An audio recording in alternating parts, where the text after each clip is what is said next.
What's up everyone, it's Sydney Marie. Thank you so much for stopping back by my channel. Now I don't even want to do an intro. Basically on TikTok, everyone loves when I talk about dance moms. My last video was super fun to make about dance moms, the Christmas reaction episode. I like talking about dance moms. People only want me for my dance moms content, and I am here to give the people what they want. So we're going to be talking about dance moms season 2, episode 5. It's called Brooke's Back. Jill is very chaotic in this episode, which I'm excited to witness. So let's just get into it. Okay, so the episode opens at a restaurant called Flowers in the Attic. Now this is just going to show how like insane of a fan I am, but I actually remember this is the same restaurant that guy Louis, who went on a date with Abby, I believe in season 3, this is where he takes her. I see I'm on the verge of figuring women out.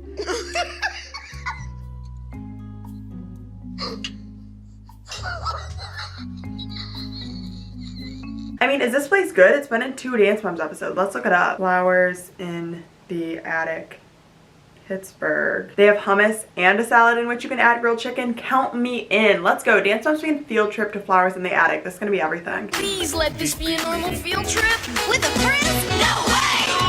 Cruising on down Main Street. Okay, so that brief restaurant tangent aside, the episode essentially opens in which Brooke is meeting with Abby to tell Abby that she wants to come back to dance, because if you remember, this is the era of the season when Brooke left dance to go to cheerleading, and Peyton had replaced her on the team last week. I invited Miss Abby to come out with me so I can tell her that I want to come back to dance.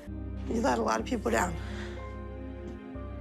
You let me down. So I made a TikTok about Brooke's complex relationship with Abby. The premise of the TikTok was how I really feel that Abby very much loved Brooke and saw her as like one of her favorites, and she really was invested in Brooke's potential. And I feel like she saw Brooke as kind of actualizing the potential that Kelly always had when Abby taught Kelly. But this scene is just yet another example that Abby really wants Brooke to come back to the team. You can totally tell, and she was so sad that she left, and I just feel like they had a very chummy, special relationship throughout the show. It's kind of interesting to see, especially considering where they are now. You have a God-given talent. Don't throw it away, honey. Brooke was born to dance. When they play this emotional music on Dance Moms, I feel like it's only played when Abby is actually being nice. And the music has like a Pavlov effect on me, because I swear I'm about to start tearing up now. What? So then the episode really begins, and we are brought into the pyramid in which Kendall's dreams come true, and Kendall is an official member of the Abby Lee Dance Company, and she is presented with her jacket, the beginning of an era. The pyramid was not a typical pyramid. Mackenzie was at the bottom, then Nia, then Paige, then Kendall, and then Maddie, even though she won, which is shocking because she's like on top of the pyramid 90% of the early episodes. Then we have Chloe, but the top spot has yet to have been revealed, and everybody's assuming it's going to be Peyton. I mean, Peyton danced last week. There's one spot left, one dancer left. It's gonna be Peyton, right? Is Brooke.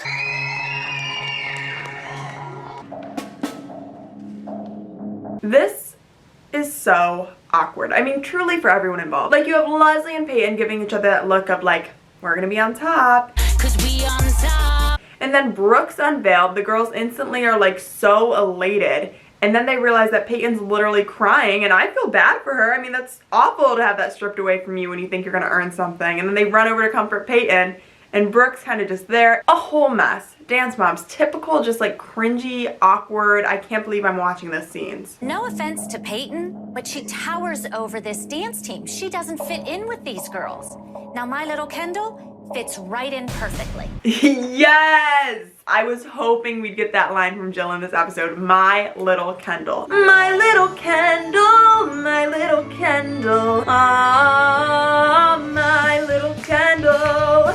I wish she could be on the top of the pyramid. So to close out this very dramatic and awkward pyramid, Kenzie and Brooke are given solos. We learn that there is a group dance called Avalanche, which is vaguely just described as high energy. And as the usual Dance Moms format goes, the girls go in rehearsal while the moms go upstairs to talk. And I can't believe Leslie thought Peyton was gonna be at the top. Dude, Jill is so two-faced. Like, I swear, at the pyramid, you have Jill, like, nudging Leslie, giving her the look of, like, you're gonna be on top, girl, before, like, Brooke was revealed as actually being on the top. But the minute Leslie walks out of the studio, Jill goes upstairs and goes, can you believe Leslie? Jill, I mean, she's entertaining, though, I will say. Kendall got that jacket, and Jill walked upstairs like a piranha. I felt bad for Peyton. Are you kidding me? Why would you feel bad for her? There is no way Brooke sorry, should have been on top of that pyramid. Personally, I think Maddie should have been on top because she won. I'm disappointed that Kendall does not have a special part. I mean, first it's no one should feel bad for Peyton, then it's Brooke shouldn't have been at the top of the pyramid, then it's Maddie should be on the top of the pyramid in her opinion, then it's why doesn't Kendall have a special part? I mean, that's like 4 demands. She got that jacket and just the cat claws came out. So next we move on to Mackenzie and Brooke's rehearsals. Sick on feet. Oh God, I feel like I'm gonna hear that screech in my dreams. After a brief segment of Kenzie and Brooke's rehearsals, we move back on to the group rehearsal. Did Kendall do her solo yet? It's not big, it's like a small part. Well, I don't want small parts. I want big parts for my kid. We're off probation. Oh, get in line, girlfriend, get in line. Jill again, like first it was a special part, now she got the special part, but the special part isn't big enough. I swear she must have drank an espresso before getting on the show this episode because she is just so amped every time about this demand, that demand, this demand, that demand. Like, would it ever be enough at this point? Much weight on top. Do you have a minute? Is the group done? Yes, the group's finished. Oh, jeez. I swear, being a Dance Moms fan is just like so ingrained in me that the first thing I thought when Jill walked in that room is like, I hope she took her shoes off because that's the first problem. But basically what happens there is Jill asks Gianna if Kendall could have a special part. Gianna doesn't really take too well to the conversation, and Abby is, of course, rather livid that Jill would come down and disrupt the rehearsal. Callie, pick a glass and let me pour you a glass of wine. I thought it was a good idea to have everybody come to my house and have a party to welcome Brooke back into the group. Dude, this episode is so good. Like, now we're going to Kelly's house. If you've watched episodes of Dance Moms, you know what happens at Kelly's house. It's time for me to kick this bitch out. You need to see yourself to the door. Did you just shoot? Go away. Arguments ensue. So Jill walks into Kelly's house and is immediately questioned as to why she asked Gianna for Kendall to have a special part, and Jill is quick to defend her decision. I said, how come every kid in there except Nia and Kendall had a special part? I swear, this episode is called Brooke's Back, but it should be called like My Little Kendall or When Can Kendall Have a Solo, because I feel like that's the true story going on here. So the argument quickly shifts from Jill to Melissa, and things get super intense and awkward, and Melissa ends up leaving Kelly's house with Christy yelling "get out" in the most intense voice ever. Get out. And Jill, who is by far leading the pack in confessionals at this point, she's had like 10 this episode, says this. I can't believe that Kelly is allowing this to happen. Is this how you throw a party? Which is honestly accurate. I agree with you, Jill, but you're new here. You don't know. This is how things roll at Kelly's house. Someone always inevitably gets thrown out. This is just how we party rock at Kelly's place. And quickly after this, Jill, very unceremoniously I might add, gets thrown out as well. Hey, new girl. I gotta see go. yourself out. I gotta go. Thank you, Kelly, for your hospitality. You're welcome. I'm sure there was more said and a lot that was edited out during this scene, but could you imagine being thrown out of somebody's house by just another person whose house it isn't even in saying, "Hey new girl, see yourself out." I just feel like that's something that would be said in like a 90s Mean Girl teen film. Also, Jill hilariously hits Kelly with the "thank you for your hospitality," which just reminds me of the Hunger Games. Thank you for your consideration. Like the irony in which she says it. So then Jill and Melissa go shopping to kind of just hang out and debrief what happened at Kelly's house, and Jill says this. Christy and Kelly gang up on her because Melissa lets them. I'm not gonna let them gang up on me. Which, like, Jill, we've been watching this episode for 20 minutes and you've gotten in arguments for like half of the episode. Like, you don't have to tell us that twice. So we are brought back to the studio where Mackenzie is working on her solo and actually makes Abby cry. As a dance instructor, we have moments in our lives that make everything else make sense. When she nailed that routine, I just had a moment. This is actually one of my favorite Mackenzie solos, and I thought this was a really sweet moment. Brooke also has her solo rehearsal, and she is definitely feeling the pressure because Abby is constantly saying that she needs to win. I mean, I want to be a role model, but I kind of just want to be me and just do my thing and dance. I'm pretty sure Hawkeye says something like this in the new series. I'm sorry, Kate. I'm not a role model to anyone. Like, I'm not a role model. I swear, I didn't think we'd get the Dance Moms X Marvel collab until JoJo Siwa inevitably has a cameo in a Marvel movie. I'ma come back like a boomerang. But alas, here's Brooke with the Hawkeye quote. I know you've been working really hard. Yes. And I want you to know that I appreciate your hard work. I have a Oh, surprise just in another Studio C. Jill is truly on a different level, and Christy even says this here. I know crazy dance moms, you know, and like we're here, you know, Melissa's here, And Jill's like a whole nother level. I mean, I feel like the normal person who is trying to like get in good with the teacher would bring, I don't know, maybe a $100 gift card, or volunteer to throw a party, or some really nice flowers. Just something relatively affordable and easy to pick up, easy to give the teacher. But Jill went the extra mile. No, the extra 20 miles. Brought massage beds into the studio and gave Abby and Gianna massages? Like, my little Kendall better get to the top of the pyramid at this point. Kendall actually came up with the idea. I swear to God. Oh, Gianna, you put that Kendall right in the front.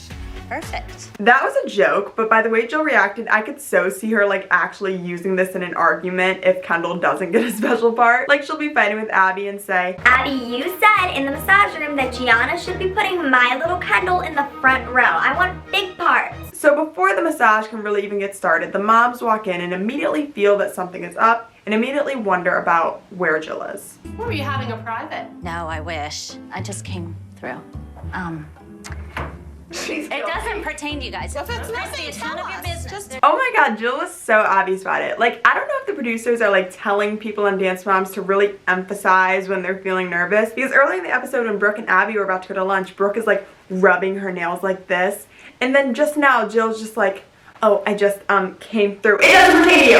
It's not even. And naturally, a big fight ensues. And she's trying to buy Abby's friendship instead of, you are the new person on the team. Pay your dues. Holly, this bothers you because you've been an absentee mom. Let's face it. Let's face it. That is what it is. Okay, Jill, I think you're hilarious. You've been entertaining me a lot this episode. But if you come for Holly Hatcher Frazier, educator, sophisticated woman, that's where I draw the line. Don't you dare come for Dr. Holly. That's your choice. This is about Chloe always being second. Chloe, you're not second. You better not say that again. Yo, I forgot about that scene. That really could have been another like, get your finger out of my face. It's your mother. Get your finger out of my face. Girls out the room. Yeah, you Honestly, if anything, that was foreshadowing.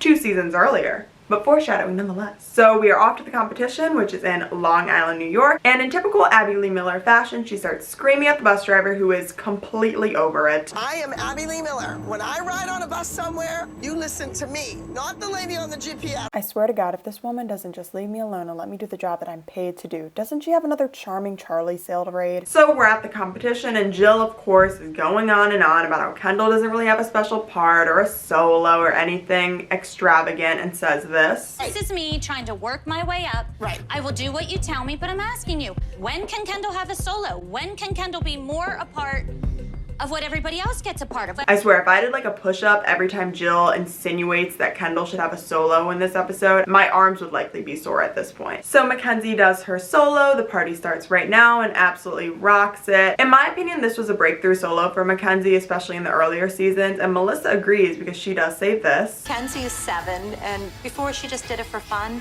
and now I think she wants to really be good. Next, Brooke goes on and performs her solo Starry Night. And honestly, Brooke is always just very impressive with her acro work and her solos. But Abby said this definitely wasn't the best Brooke ever danced. And I honestly agree. I feel like there was a lot of Brooke solos in the past that I have loved more. So this is one of the times in which the Dance Moms episode is edited where everybody does their solos, then we get the awards for the solos, then everybody does the group dance, and then we get the awards for the group dance, as opposed to everybody does their solos and group dances, and then we get the awards for all of them at the end. I personally like the latter organization of a Dance Moms episode, but hey, I'm not the editor of a show. Although if you are doing another season of Dance Moms somehow Lifetime, please hire me. I can make dope edits like this.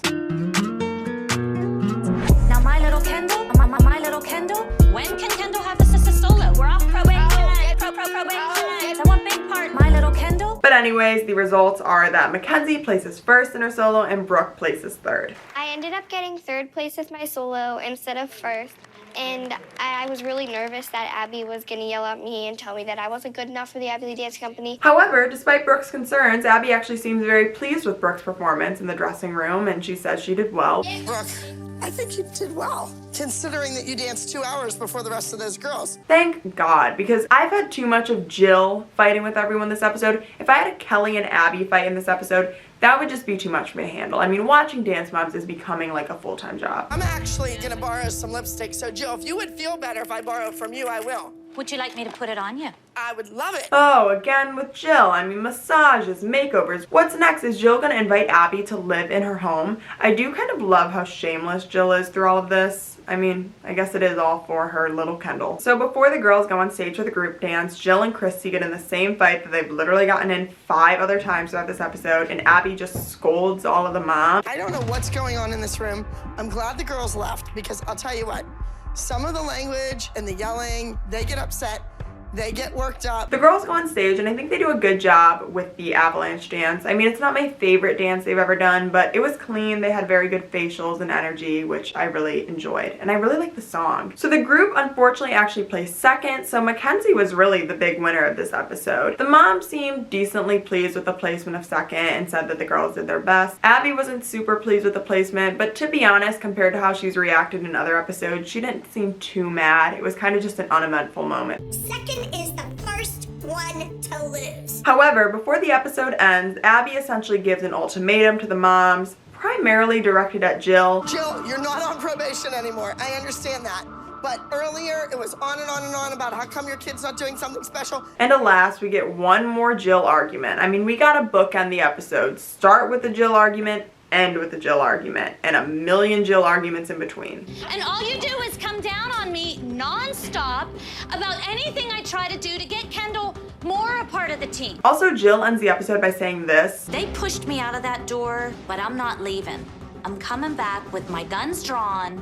They're not gonna shove me out anymore. Like, you're coming back with your guns drawn? Is that to imply that you weren't, like, coming in hot this whole episode? Because you were so wild. And that is actually the end of the episode. Early seasons Jill is just like, mwah. Like, just immaculate television. She just made for such a good antagonist in the early seasons. I hope you enjoyed this video. I'll see you in my next one where I hope our little Kendall has a solo. Bye.